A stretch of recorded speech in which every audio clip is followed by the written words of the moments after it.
During the bustling festivities of Lunar New Year in Shanghai, the city was alive with lights, laughter, and vibrant colors. Stalls lined the streets, brimming with lanterns, local delicacies, and festive trinkets. Amidst this bustling crowd was Tom, a British tourist eager to soak in every moment of this enchanting celebration. He had always been fascinated by Chinese culture, and the Lunar New Year seemed to offer the full spectrum of its rich traditions and exciting myths. As midnight approached, Tom decided to take a quieter route back to his hotel, cutting through one of Shanghai's narrow, less traveled alleys. As he walked, a glint of red caught his eye. There, on the ground, was a pristine red envelope. Hesitantly, Tom picked it up, his curiosity piqued. Inside, he found a bundle of crisp notes.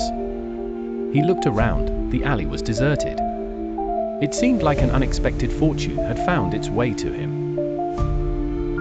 Returning to his hotel feeling lucky, Tom wanted to share his unusual find with his friend via a video call. Excitedly, he recounted his evening and showed off the envelope to the camera.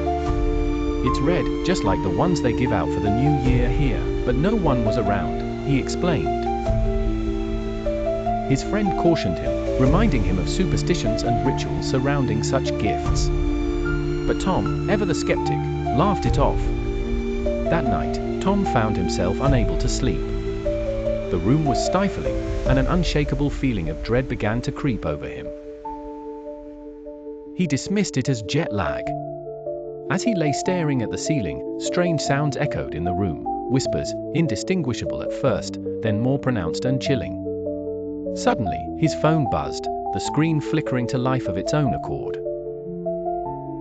The video he had recorded earlier with the red envelope played again, though Tom hadn't touched it. The whispers grew louder, now accompanied by shadows that danced across the walls. Panicked, Tom leapt out of bed, heart pounding. He tried to convince himself it was a mere coincidence, perhaps electrical interference, yet he couldn't shake the feeling of being watched. Seeking comfort, he reached for the red envelope, hoping to find reassurance in the tangible. But as he opened it once more, the money was gone.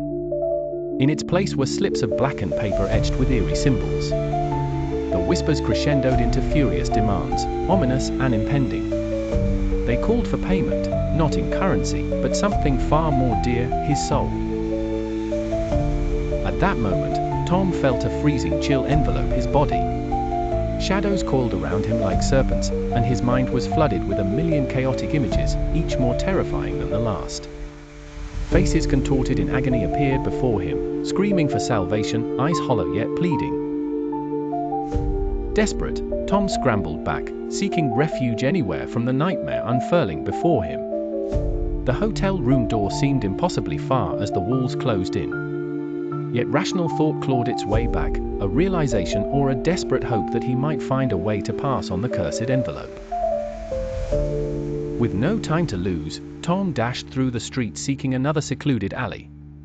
He thought of his own encounter and knew that perhaps, tragically, it was the only way. He placed the envelope on the ground, praying silently that the cycle would spare him. For a moment, silence reigned, but then a rustling behind him. As he looked back, he caught a glimpse of a shadowy figure in the distance. It seemed to nod, turning away as it picked up the envelope. Breathlessly, Tom retreated, never knowing if he was free, but feeling an immediate lightness, as if a great weight had been lifted. With each step, he vowed to respect the unknown, recognizing that some traditions carried deeper truths and consequences than he could possibly comprehend. And thus, the curse continued its cycle, lying in wait for the next unsuspecting soul.